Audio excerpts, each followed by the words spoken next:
And you're watching One Funny Morning. Welcome to One Funny Morning Show. From Monday to Friday. And sometimes on Saturday. Why would you say that in front of all these people? You never know what's gonna happen. Carmen. Cortez. Good morning, everybody. What's outside your weather drawer? Good morning. Uppy. Happy everybody.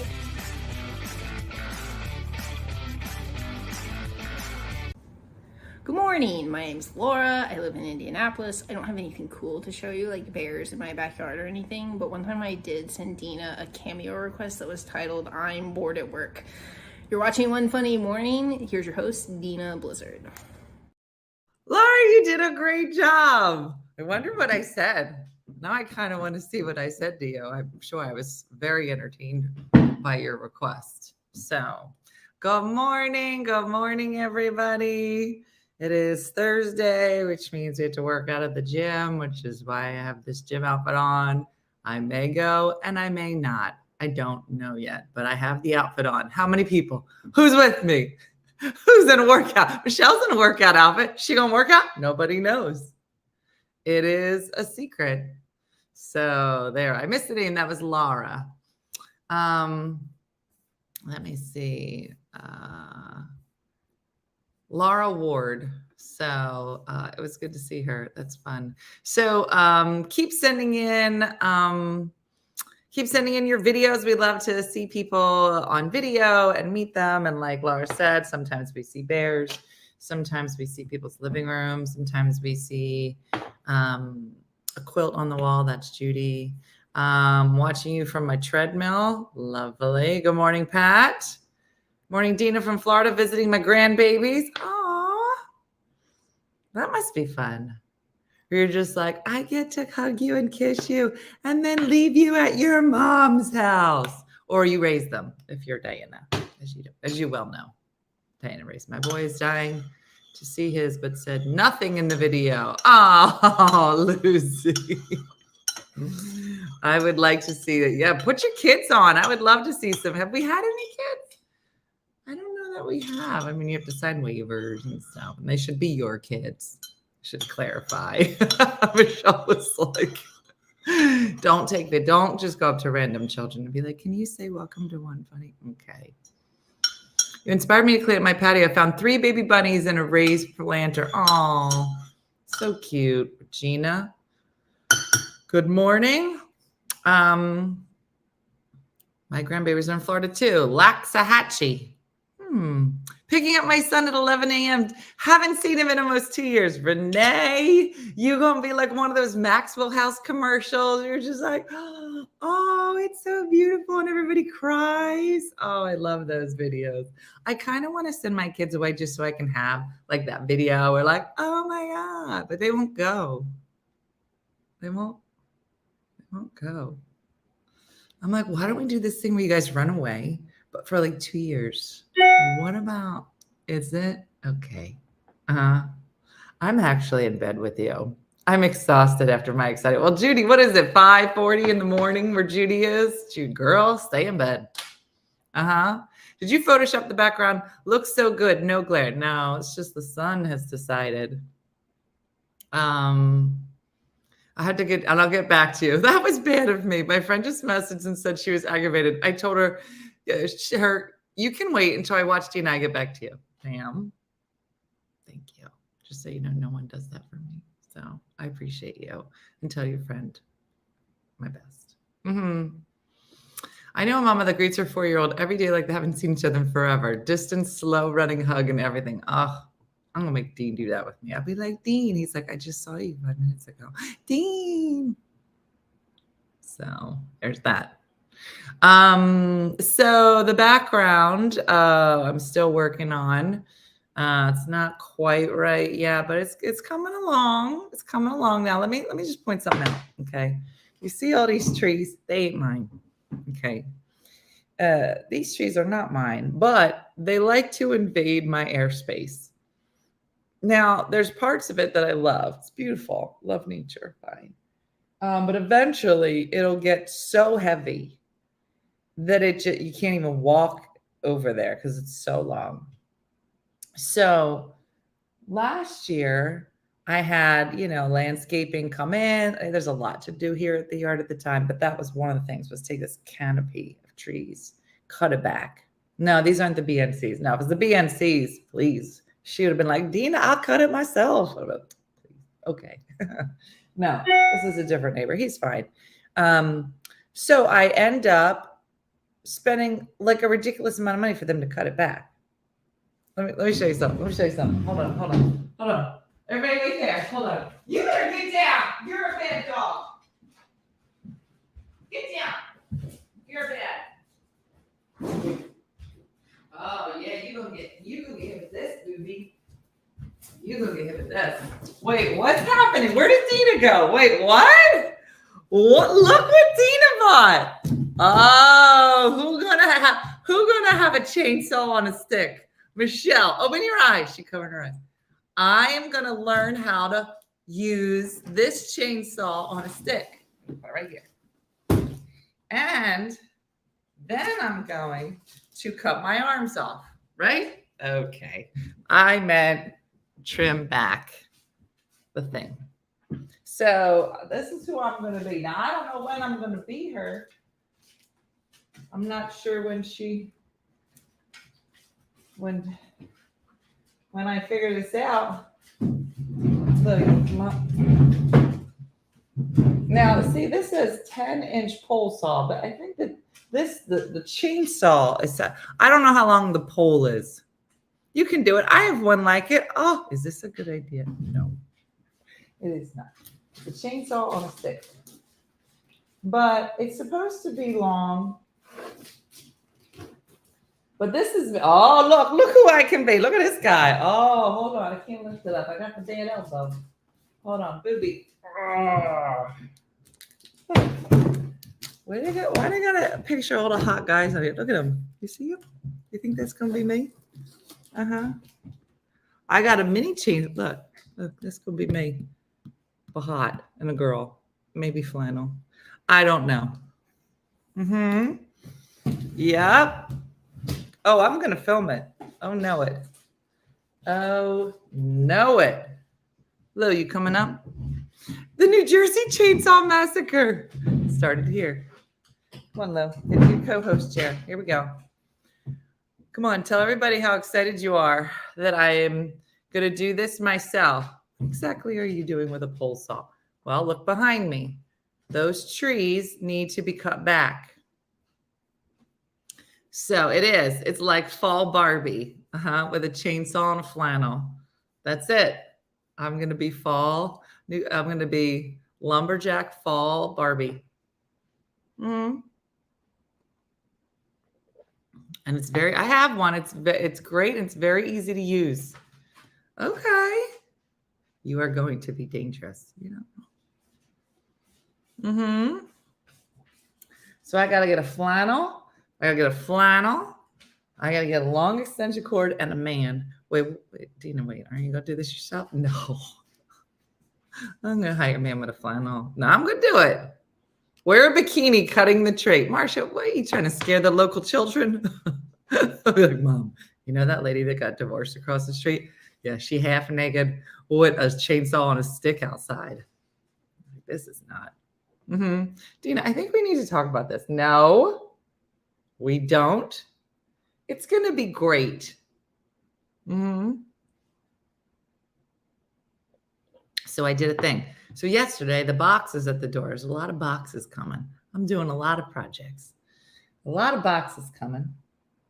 And Brooke says, what's this? She goes, are you a flannel bikini? That's what it is. Put the two together. Chain oil. I got to get that. Oh, that's a thing. What? I don't know. Are we want to go this way a little more? Okay. Sure. So Brooke says, what are you doing? Buying all this stuff. I said, well, I can spend hundreds of dollars to get a bunch of people to come and do it, or I can put on my flannel bikini and I can do it myself for $110. And that is all in minus the chain oil. So, no, it's electric, Patty. So, I'm going to chop the electric cord off. How many people have done that? There is a special guest today. I can't wait. I said, Michelle, get this guy. Guess what she did? She got the guy. I was like, didn't think you could, but she did. And you are never going to guess what we're talking about today. It is a lot. Flannel bikinis. Like Lulu, we're serving breakfast. We're serving breakfast. How many people have tried to use their husband's chainsaw or electric chainsaw of some kind? And you think I had hedge clippers? I had hedge clippers. And Jim was like, be careful, be careful. I was like, Jim, I'm fine. I know what I'm doing. And then I turned real quick. And then I cut the cord right off. I was like, Jim, that's so weird. This doesn't even work. He was like, you ran over the cord. I ran over my cord with a snowblower. Yep. Apparently you're not supposed to do that. He gave me, when my husband and I were dating, he gave me a chainsaw. It didn't go well. I tried a gas chainsaw and weed whacked, and I hated the weight so much of the gas weed whack. Yeah, well, that was the thing, is that this is pretty light. I read a lot of the reviews. I got the bad elbow. Yeah, from what I saw, I'm going to need this guest. Can we get a virtual Dena promo code, girl?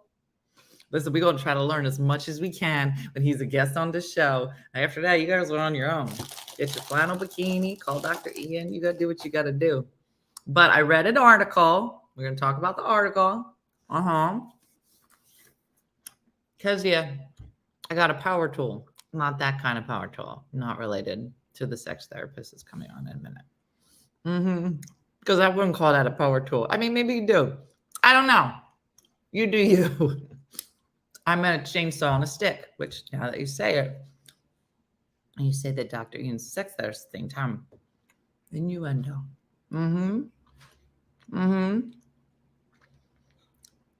So I've cut the cord several times. I have 3 different chainsaws. Yeah, no, Lulu, just so you know, is having a great day. This is her happy face. I now own a cordless chainsaw because I have no idea how to cut the trees according to Ed.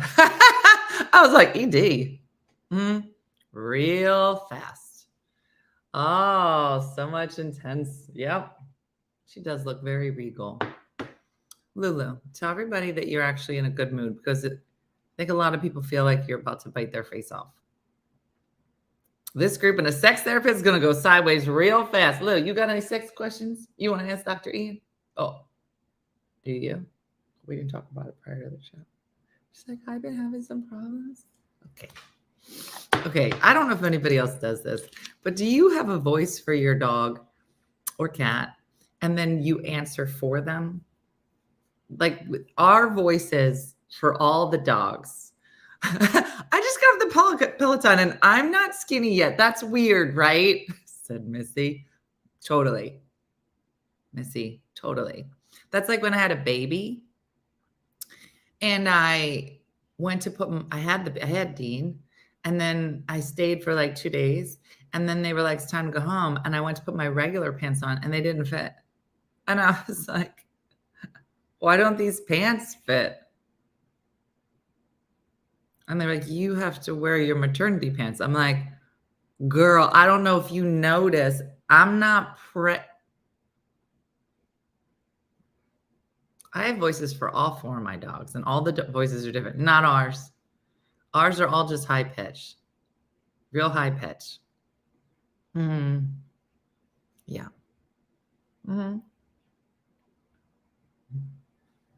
My dogs pretend that one of my dogs is British. We were positive that Coco was British. He was real bougie. Yeah, my wife does. She also talks to her in a Texan accent. Yeah, yeah. I think she booms like a boss. I think she has a booming voice, but it's funnier because a lot of times they're like, "Did you get your medicine today?" She's like, "Why do you tell everybody about my medicine?" Okay. Did you get your medicine today? Did Brooke give you medicine? But why are you telling people? That's private. That's my private. Okay. Makes the voices frown. It's hilarious. I know. I know he sounds like he might be from Europe. No,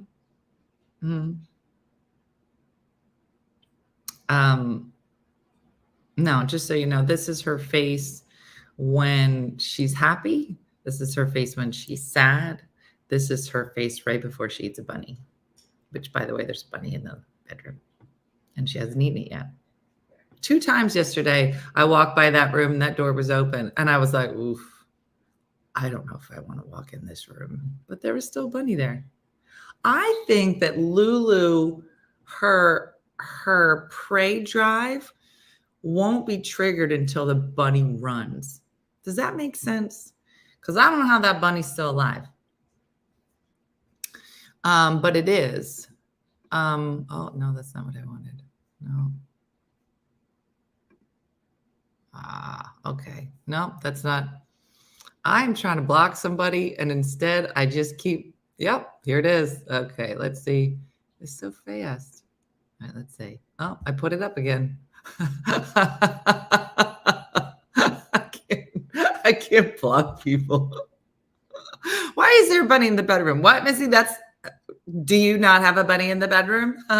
You're so weird. Yeah. I was trying to block the user. Instead, I pinned his WhatsApp number. There's a bunny in here. Oh, I didn't tell you guys about the bunny. Oh, wait. Did you hear her ears? She was like, wait, girl, you said bunny. You know there's a bunny in the bedroom. What? There's a bunny. What? In the bedroom.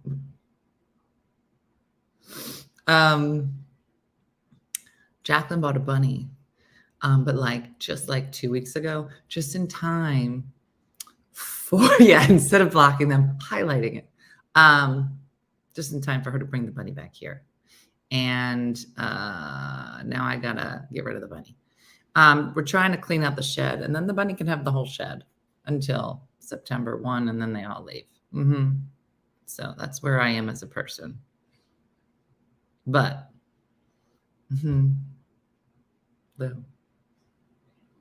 No, she's not ready to talk. She's having private time.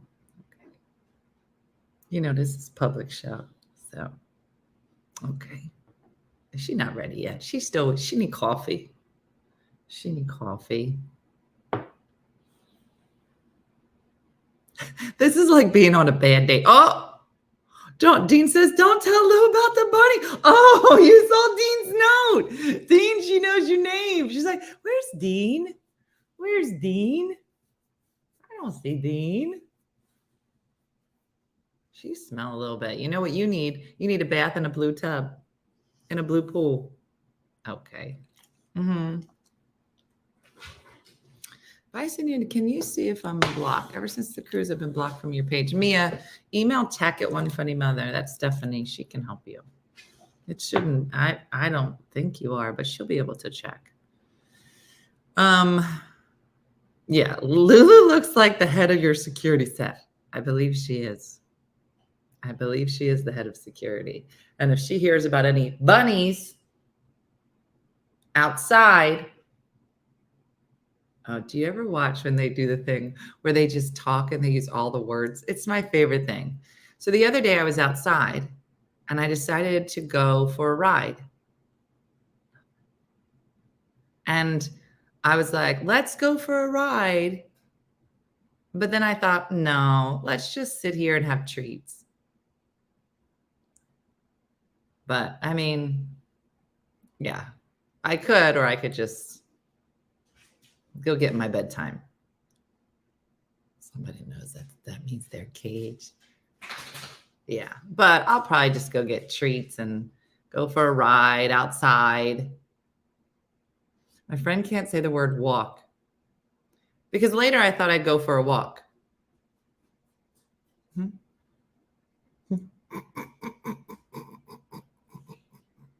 But mostly just outside. But then it'll be time to feed the bunny. Who's going to feed the bunny?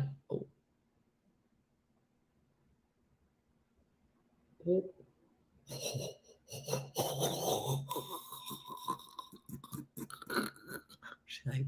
Don't you even say F-E-E-D. She knows. She knows F-E-E-D. Of all the words I just said, she's like, don't you even say. I have to spell outside. You're triggering my dog. I'm sorry. Oh, the joy. It's so fun. She the best. You the best. You're the best mom. You the best mommy. My dogs lose it when we say grandma and grandpa are coming. Really? I have to spell walk, park, and treat. She gonna poop in your shoe. You're not. My dogs are all at the door now.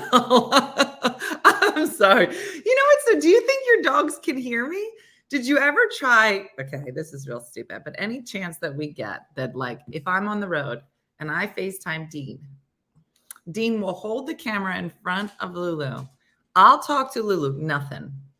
There's nothing. Will not react to my face, my voice, nothing over FaceTime. So it's surprising. You can't say Thursday around your cat. What's your cat do if you say Thursday? That's really funny. So I'm surprised that your dogs are reacting to my voice over this, because my dog, the dog I'm watching, just jumped when you said, walk, and I have earbuds in. What? Leash was a trigger word in my house. That's right. What? That the day I give him a treat, what day is it? Thursday. He'll beat me to the kitchen. I love that he knows the days of the week. Is it Monday? Tuesday? What about Thursday? Nothing. The days of the week mean nothing to my dog. So there you go. There you have it. If you say, who wants to go to grandma's, the dog gets in the car faster than the kids. I love it. I love everything about it. Oh my gosh. All right, Lulu, I'm going to have to ask you to step away because we have an amazing guest coming on. There's just not room for all three of us.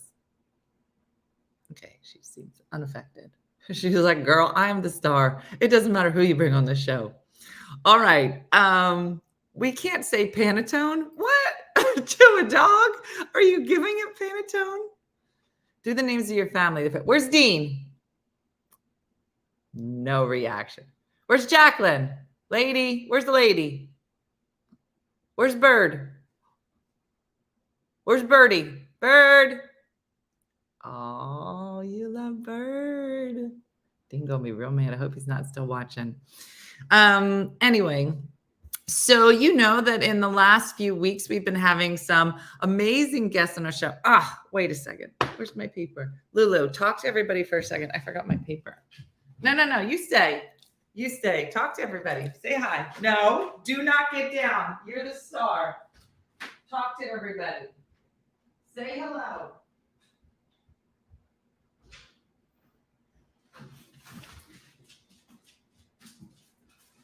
Did you even say anything? I can't believe she's still there. You are amazing talent. I have to tell you. You did a great job. Look at you. You're going to take over this show. All right. So as I was saying, so Michelle's been getting us some amazing guests. And as you know, if you're like me, you are all over the internet all the time. And I love reading articles. I'm a big fan of a couple different news sources, but this article came across my desk not too long ago. And I thought it was interesting. Let me pull something up real quick. I thought it was an interesting article. And I'm going to read you the title of the article first, and then we're going to get into it. You guys, you better get your coffee. You're not going to leave because you're going to love this. So the title of the article is, All right, let me share this with you. Hold on. Boom, boom, boom. Share. No. Yeah, it is. Okay. All right. What you should know if there's no sexual attraction for your partner, according to a therapist. What? Dena, we learned to grill. You taught us to grill, and we talked about comedians, but we have not gotten into any deep conversations about sex. Now, we have a ton of innuendo on this show. And this particular topic was interesting to me. I don't know where you are in your journey. Maybe you've been married a long time. Maybe you could look for like a little spark to be reignited. Maybe you're divorced, starting over, separate, who knows? But I avoid all conversations about sex, big into innuendo. But I feel like most people, unless it's like a close friend of mine, like most women are not bringing this up. And if they do, it's usually when they're drunk. Okay, that's probably big. But I reached out to Michelle because I said, listen, this was a really interesting article because it had two really different perspectives on that spark and finding partners. So we reached out to the author. Okay, Lou, you're done. The author of the article. He is a licensed psychotherapist and nationally recognized sex therapist. He is the New York Times bestselling author. She Comes First. Girl, what? Is a clinical fellow at the American Association of Marriage and Family Therapists. He has been a featured expert in a variety of media. He's a regular contributor to CNN. He's presented a TED Talk in 21 that I just watched this morning, which was incredibly interesting.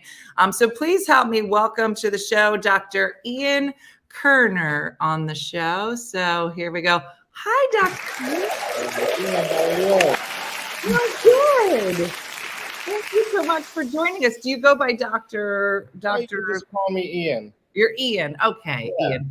Let's take out the formality because we're about to talk about sex, and that's going to be weird for all of us, Ian. Well, not for me, but okay. I know. So first, the article that I saw, that was just recent, right? That was just was it a couple months ago? I think I wrote it a few months ago, and they reposted it a few days ago or a week ago or something like that. So Yeah. it got some traction again. It did get some traction. Controversial, I guess. Yeah. So tell us a little bit about yourself. How long have you been in this industry? So we can Well, I'm a psychotherapist here in New York City. I've been doing this for 20 years or so. I built up a specialization in couples work and sexuality work. I also do a lot of ketamine work these days with my patients as well. What does that mean, ketamine work? Ketamine is sort of it's sort of would fall under the umbrella of being a legal psychedelic, and so it helps with depression. It helps with trauma. Does it help with sex? It does help with sex. I'm actually working with an MD right now. We're doing a research study around ketamine and sexual function. The article, just to come back to that article, if you want to for a second, really came out of my practice. I write for CNN. I do about, a half dozen articles a year, really whenever there's a topic that's interesting. And I had just been noticing in my practice over the last couple of years that younger patients, so I'm in my 50s, I've been married for about 25 years, and I noticed that younger patients in my practice, in their late 20s, early 30s, people who are settling down and looking for a life partner, mainly heterosexual folks, we're not really thinking about sexual attraction when picking a partner. I've had at least 10 guys tell me the same thing when they came in. They said, when it came to picking my life partner, the woman I wanted to marry, I made a list of all of the things that were most important to me, 1 through 5, having someone I can really trust, someone who makes me laugh or can be my best friend, someone who is working or is going to be a great co-parent, someone who my parents get along with. But nowhere on that list of the top 5 was sex. And of course, now they're sitting in my office complaining about a lack of sex, wondering what can they do to create the spark if it was never there in the first place. In some cases, cheating, in some cases, contemplating an open relationship. So it was just interesting to me that, when younger people today, and I'm not saying everyone, I'm not trying to generalize, are out there looking for a life partner, why is sexual chemistry and attraction not even on the list? It doesn't make sense to me. I'm like an older school generation. Like, that was number one on my list, and we'll fill in everything else from there. Well, do you think it was number one on your list, though, because you were like drawn to just sex therapy and you're so open about talking about sex? Because I feel like, I'm 50, so we're in the same age bracket. But just to go back to this article, so Ian expressed it pretty well and on point. I think what was so interesting, like you said, was that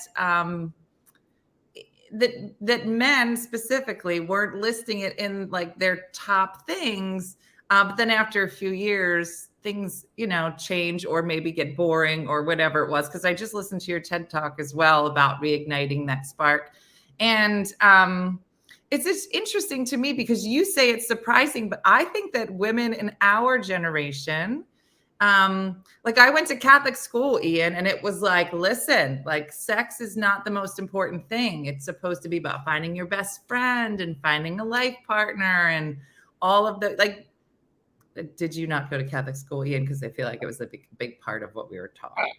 Right. I did not go to Catholic school. Okay. Wow. But so then it raises the question, well, how important is sexual attraction in the relationship? And again, like going to Catholic school, sexuality, intimacy, that connection just gets so demoted and deprioritized. Why then do we have a culture of infidelity? Why are so many couples who signed up for monogamy and signed up for a life partner a few years in talking about open relationships and non-monogamy? And listen, I'm a big fan of I have no issues with non-monogamy or polyamory or however you want to live your life, but like, why are we pushing sexual attraction to the back burner and just not recognizing how important it is in creating that sustainable connection with a partner? And it was interesting in the article because the whole first half of the article was this conversation. It was about why is this not in the top 10 for people? But then the whole second half of the article, which I thought was so interesting, was to say, while we're saying that this should be pushed up in the list, there are some people who don't feel like this is an important part of their list, and that's okay too. And it said it's only really a problem if both people in the relationship are not in sync. And so like, so I just started doing hormone replacement, so the pellets and all of that. And it's been interesting because even the woman who does the pellets, the doctor, had said, when I talk about the pellets, I don't ever say your sex drive isn't high enough, because I don't think there's a right. Like if it works for the two of you, then it's perfect. But if one is high and one is low, that is essentially when there's a problem. So I thought it was a very nice balance in the article, because the whole first part is like, why aren't we making this a priority for people? So I guess, let me ask you this. So I'm 50 and coming into like the second half of life, because you also made a point of saying people in their 60s, 70s, and 80s are having fantastic sex lives. Is that been the case in what you've been seeing as well? Sure. I mean, I think that we are sexual beings across the life cycle. And I agree that sexual desire and sexuality, it occurs across a spectrum. And, hey, there's no one size fits all, but sexuality is something that evolves across the life cycle. And frankly, I find many people and many couples are enjoying sex much more in their 50s and 60s and 70s than they did in their 40s and 30s, especially when they were beset with, different stressors and different responsibilities and feeling like the lunch meat and the generational sandwich, kids underneath and older parents above. So a lot of the patients I work with don't really even develop the confidence, the self-knowledge, or have the time to enjoy their sexuality until they start to get into their 50s. Yeah. Doesn't mean that their levels of desire or horniness, are the same. It doesn't mean they're bursting at the seams in the same way. But in terms of enjoying where they are at sexually and appreciating sexuality. Yeah. So what is your advice for, we have lots of people in different circumstances. Your TED talk I thought was so interesting, and we'll talk about that in a second, about the spark and the side by side, how you talked about that in your TED talk, which was so interesting. But for those people that might be single at this point and maybe 50s plus, 40s plus, whatever, is there a good way to go about making sexuality at the forefront of the things that you're wanting? Like, I know now that I'm in my 50s and dating again, like, it's much more important to me now than it was when I was in my 20s. Is that What weird? was important to you in your 20s? I think it's what you said. I think when you're in your 20s and you're younger, and I mean, I hear myself saying to my kids are 23, 21, and 19. And my advice, Ian, for them for years has been, listen, find a great partner, marry your best friend, marry somebody that is kind and is a good person. And, like, love, goes up and down, and attraction goes up and down. But if you have a baseline of having like a good person and a good friend, the chances are really good for you. Like, that's what I've been saying.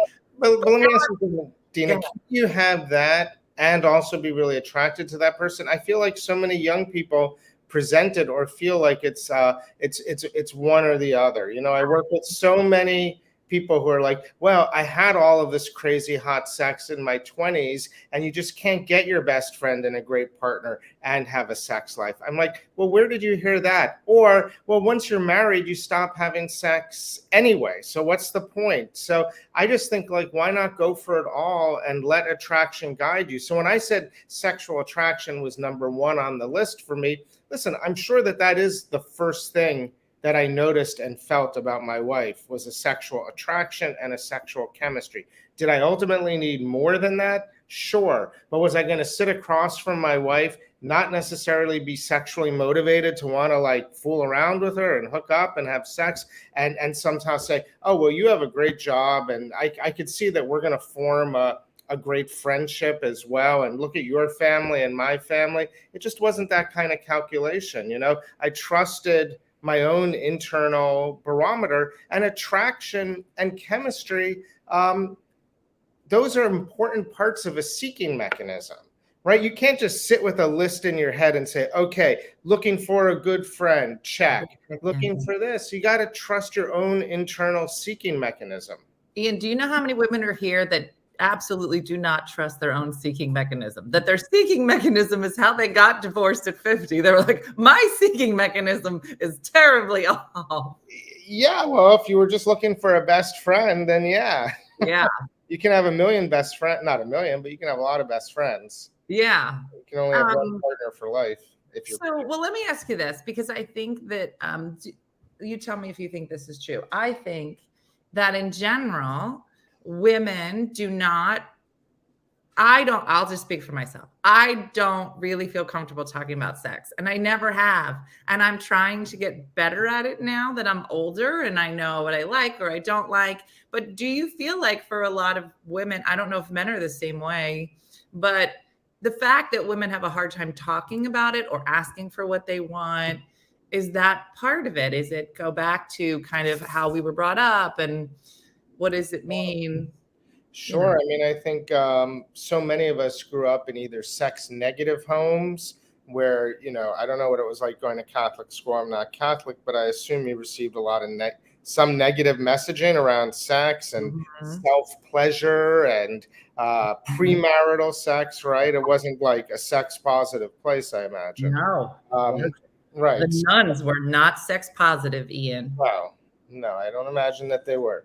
So you grew up in what I would say would either be a sex negative or a sex avoidant kind of system, childhood, family. So how are you supposed to growing up in a sex avoidant household where your parents could probably talk about everything under the sun except sex? How are you supposed to grow up modeled to have any kind of sexual conversation or to model that for your kids? It's like we go through life you and I can have a conversation on any topic, and we've probably had the conversation before. We have the vocabulary, we have the experience, we can go through the news of the day. But yet, when it comes to talking about sex, which is a really important dimension of life, it's a fundamental dimension of life, we don't have any vocabulary to talk about it. We don't. We're like toddlers. So where do women go to learn this? Where do you think is the best? How do you break out of that? It's not just women. It's men. It's non-binary people. It's everybody has grown up in a culture of sex avoidance and sex negativity. It's tough stuff. I mean, part of the reason I even became a psychotherapist with a specialization in sex therapy is because I struggled so much to find the words to communicate my own inner issues and problems and fears and anxieties. So it's tough. I mean, you can, there are books out there. I think it's honestly just about being bold enough to start the conversation. I mean, I work with couples who come in here. They've been married 5-10 years. They've never had a conversation about sex. They don't have any language, but once they start talking, all it takes is one session. Once they have the permission to start talking with each other, they get going. So I think it's about giving yourself the permission to have the conversation. All right. Well, let's say this. So let's pretend I've been married for 25 years and we have not been a couple that has historically talked about sex. Like, how would you suggest, if you are a lady or fella watching the show, like, how do you bring that up in a way that doesn't just sound so completely off of your norm and doesn't make you sound creepy? Yeah, Jennifer's like, I don't like talking about it. Like, what would be like a good, like, hey, what do you think about rope? Like, I mean, how would you even? Well, listen, if you wanted to talk about something that was kinky or something that could be fun or sexy, that's a little bit of a fantasy, the language around sex is sexy and arousing. So you could say something like, hey, honey, like, wow, I had a crazy sex dream last night. Don't often get them, but wow, I don't know what my unconscious was up to or what I'd been watching on Netflix that night, but yeah, I had a kind of sexy romp in my dream life. I think if you have a partner who cares about you, who's attracted to you, who's interested, they're going to say, well, tell me more. I'm interested. I mean, that would be one easy way into just having a conversation about a sexy topic or something new that you want to try. I think the other thing, though, is that if you're really stuck in a rut and you're feeling like so many of my patients, when they feel untouched, uncared for, when you're lying next to someone and you're inches apart, but you might as well be miles apart. I mean, that kind of thing can lead to anxiety and depression and the feeling of being in an existential crisis. Then I think you have to have a real conversation. It's not just about, I had a sexy dream. It's about, hey, I've been feeling really sad lately, or I've been feeling neglected or rejected, going down into just your own feelings about it and your own vulnerabilities. So can you touch on, so I watched your TED Talk this morning and it looked like it was deep in the pandemic, right? It was 21. Yeah. Oh, Yeah.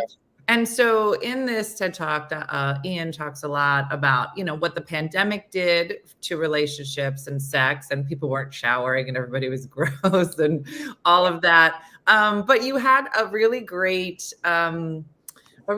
tip on the side by side. Can you talk about that? Well, what I was talking about in that, partially in that talk, was the power of the sexual imagination or our erotic imagination. That I work with a lot of people who aren't having sex, who are bored with sex, who aren't that interested in sex, who are stressed and can't get themselves into a sexual mindset.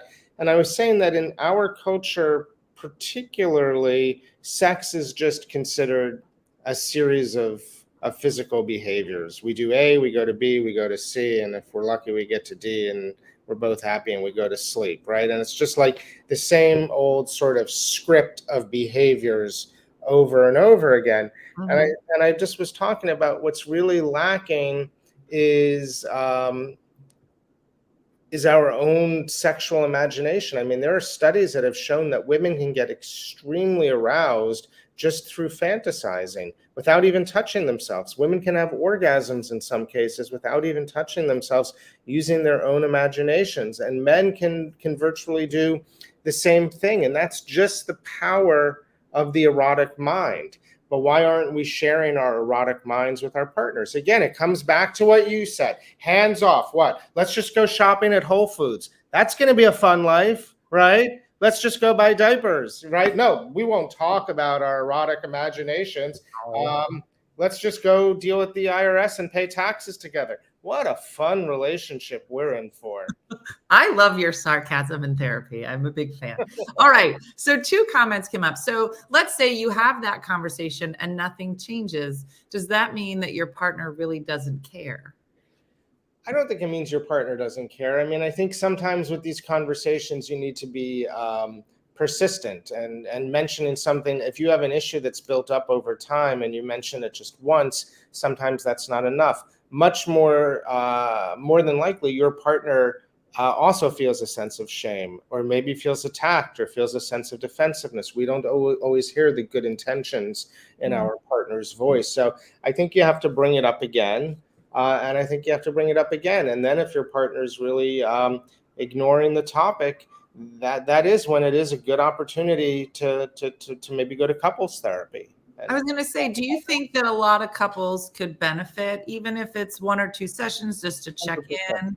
100%. I work with couples. I saw a couple, one couple, young couple, but married for 10 years, have been in a long sex rut. We did 1 session, I want to say about 5 weeks ago. Great session. I gave them some homework assignments. They came back a couple of days ago to talk about the homework. They were right back on track. All it took was really that 1 session to really reprioritize the topic. Now, I'm not saying that works for everyone, but therapy does not have to be like, oh my gosh, we're doing this, every week ad nauseum. I see most of the couples I see are for a handful of sessions just to get back on track. I was going to say, I feel like even in my own life, I feel like, that conversations about couples therapy, you hear it all the time, but I don't feel like, and maybe it's because people don't tell you, but I don't think I've ever heard of any of my friends going to couples sex therapy.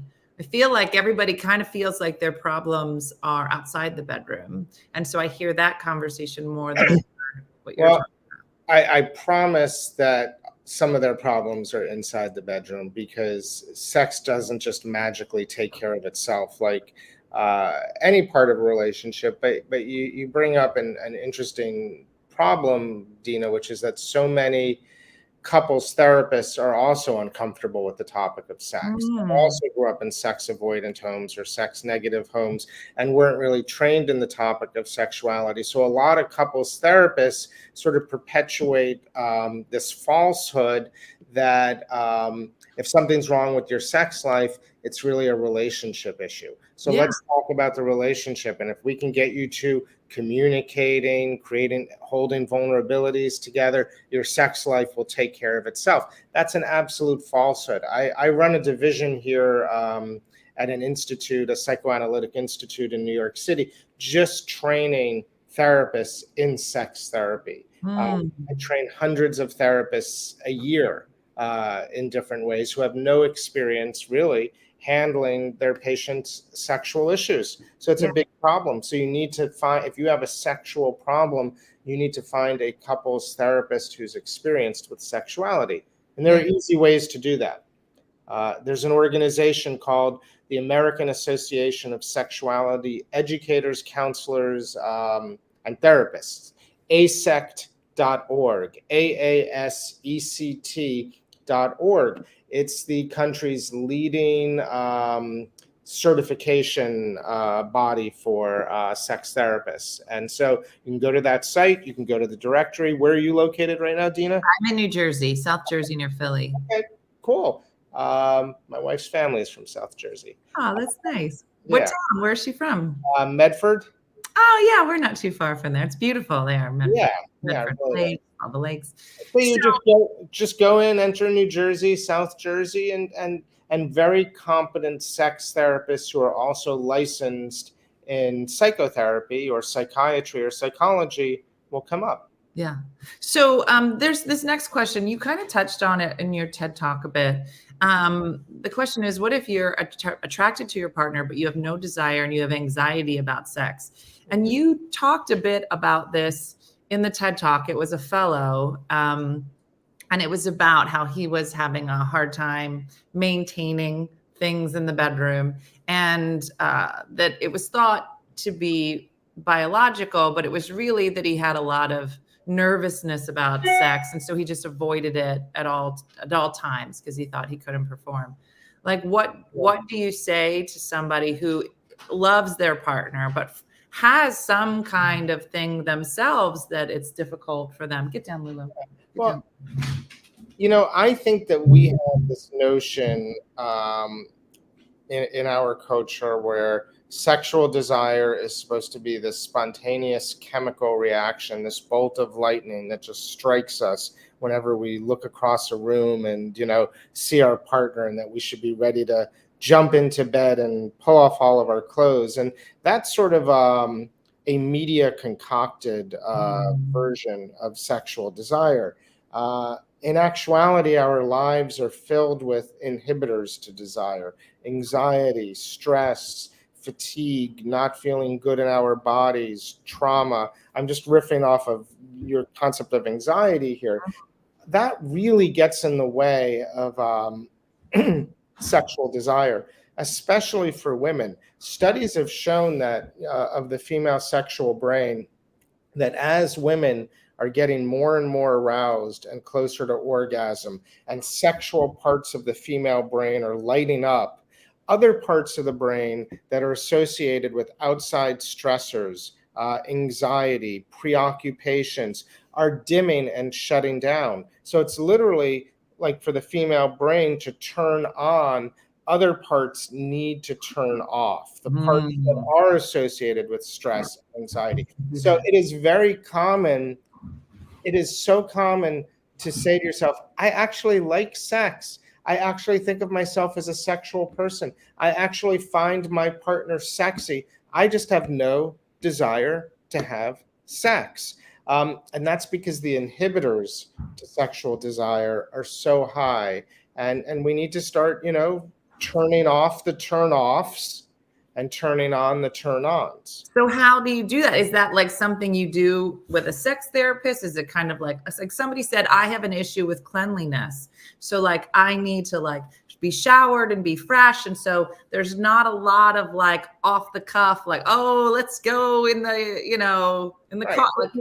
There's not a room for a lot of off the cuff anything in most people's lives. Even most college students are so overscheduled. Who has room for anything off the cuff? I always give a homework assignment to couples. I say to them, studies have shown that couples who have sex once a week have healthier relationships overall than couples who have sex less than once a week. Once a year. Okay.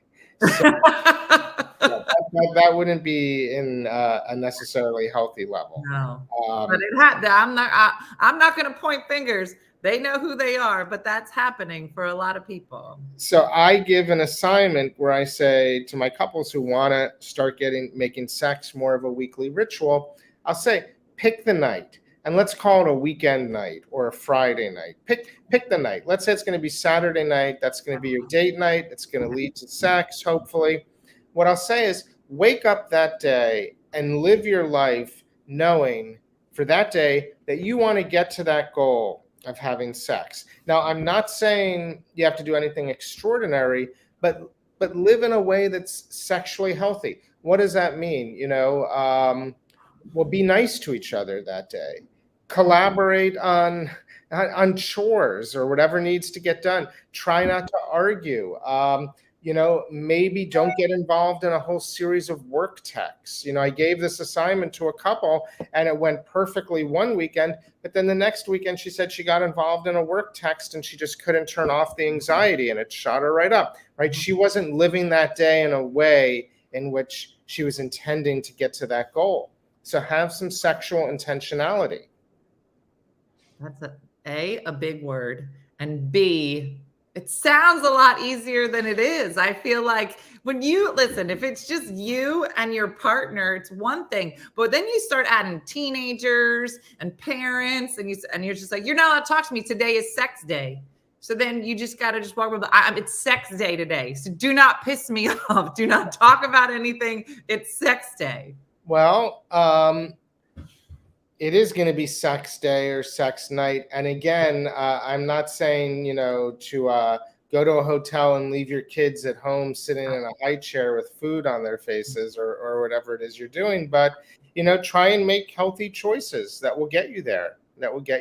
I mean, with the couple that I was just working with, they collaborated on chores. He actually made her dinner. They took time to enjoy some wine together. She made sure to not get involved in work. He had home stuff going on with his family that he didn't normally. He would go do errands for his mom on that day that he decided not to, and it was great. And they don't have to see me again for a while. So they're also saving some money. Well, that's awesome. Well, listen, I feel like I could just talk to you all day. I feel like we could have you on every week and we just be like, all right, Dr. Ian, here's what's going on. I think it's great what you're doing. And I'm so glad that we found your article. And I think Michelle posted a link to the TED Talk. Is that what you did, Michelle? I think, yeah. And we'll also try to post the link to, can you say the website again where people could go if they wanted to? Sure. AASECT.org, AASECT.org, the American Association of Sexuality Educators, Counselors, and Therapists. Yeah. So, something to think about. We've talked in the past, I'm in the menopausal years. And for me, I decided to go the hormone route, and it's been really great for me.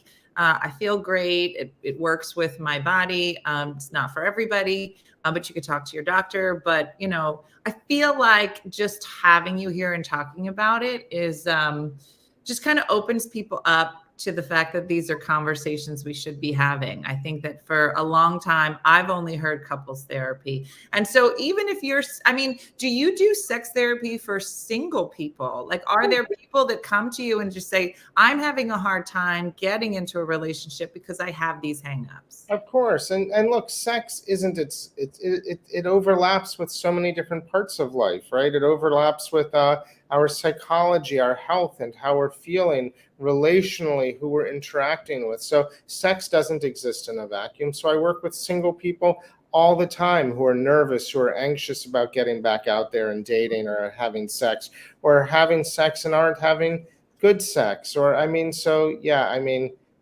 work with humans I work with individuals, couples, I work with polycules. I don't even know what that word is. What's a polycule? Well, for example, like I'm working with a young couple that's dating another couple. So they're in a monogamous relationship with another couple. So I see all four.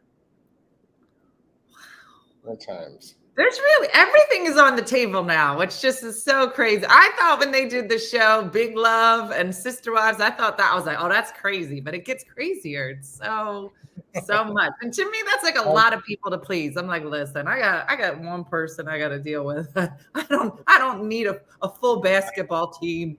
Just too much for me.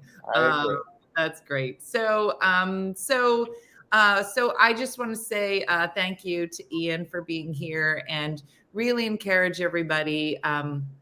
Like this article was saying, is that, think about ways to make sexuality a bigger part of your life, whether you have been in a long-term relationship, maybe it's something you've been thinking about and you're not really, who would you ask, right? Everything's kind of uncomfortable.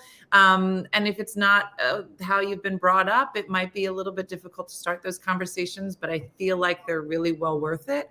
So whether it's couples therapy, whether it's sex therapy, whether it's talking to your gynecologist, I know a few people on on here have mentioned just physically the pain as you get older that you might be having with having sex. My gynecologist was on like speed dial when I decided I was going to start dating again. I was like, I don't know what this is. I don't know what this is. Is this right? This has got the whole thing. So get some new underwear. We're big fans of new underwear, Ian. I don't know if that's part of your therapy, but it's a big part of. Sounds good. Sounds good. I can give you some tips. So anyway, yeah, Dr. Ian Kerner. You can find him at iankerner.com. Check out the TED Talk that he did during the pandemic. I thought it was interesting. I think the pandemic, changed lots of relationships. And if sexuality was a big change for you during that time, I like the idea of a sex day. So do I, Heather. With your husband, Heather, just so we're clear. Okay. All right. Good friend. So it's great. So thank you so much, Ian, for joining us. And I'll be keeping an eye on all of your future articles to see if there's another time we can tap into your brain. But thank you so much. Thank you for having me, Dena, and thank you for the great show. Take care of yourself. Awesome. Thanks so much. Bye-bye. So what? Who loved that guest? Oh gosh, you guys, listen, I am not good at talking about sex, and I am trying to be better at it. And I feel like when you have really good practitioners, whether it's your gynecologist or a sex therapist or your doctor or a counselor, I think they're really great conversations to be having. Like, listen, I just bought a chainsaw on a stick. I'm doing a lot of stuff that I have never done. I never did it before. So, yeah, just put yourself out there. A real eye opener, Anne-Marie. And like I said, listen, I've been the lady who's been in a long-term relationships and all of the things that go along with that. And the hard conversations. And now I've also been the girl on my own. And both are difficult. And, I think I've been on a very interesting journey to kind of figure myself out, figure out what I want. But I definitely agree with this article that, if you're getting out there again, it doesn't need to just be all or one. I think having conversations about the importance of your sexuality and what you want and what your partner wants, they're important conversations, and they can lead to some wonderful moments. So thanks to sexy producer Michelle. She did it. I did not think she'd do it, but she did. She's like, yeah, I got him. I was like, oh, now we're going to have to talk about sex. But anyway, so there you go. That is for all of you, just from some food for thought, maybe some places to go and get some more information. So women can do anything. We need to get out of our comfort zones, right? Dating is hard. You are not wrong. So girls, you got to loosen up. Your partner will be pleased. Get the new underwears, talk about your dirty dreams, whatever. And all of this applies to everyone but my mom. Okay. She should stay in her house all the time.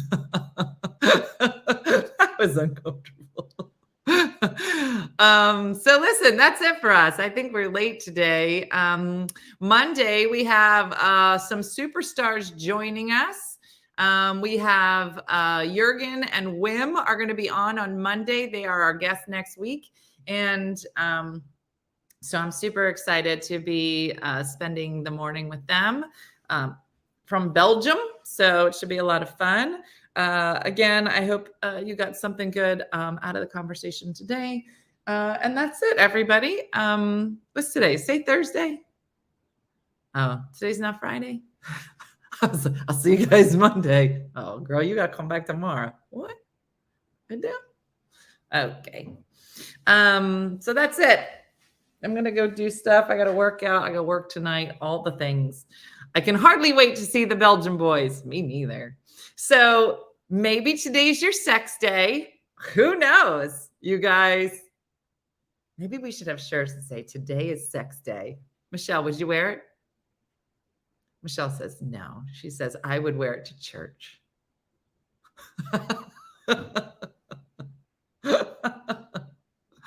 I cracked myself up.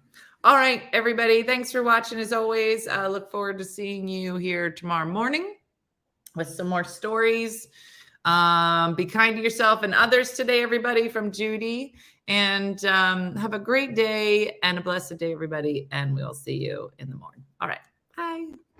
Hey guys, if you enjoyed today's morning show, make sure to follow us for more One Funny Mother content. Okay, all right. Morse code is tapping. And check out OneFunnyMotherStore.com for great new inappropriate swag. And for more exclusive content, consider becoming a supporter. She got a bad leg. Thanks again, and we'll see you tomorrow.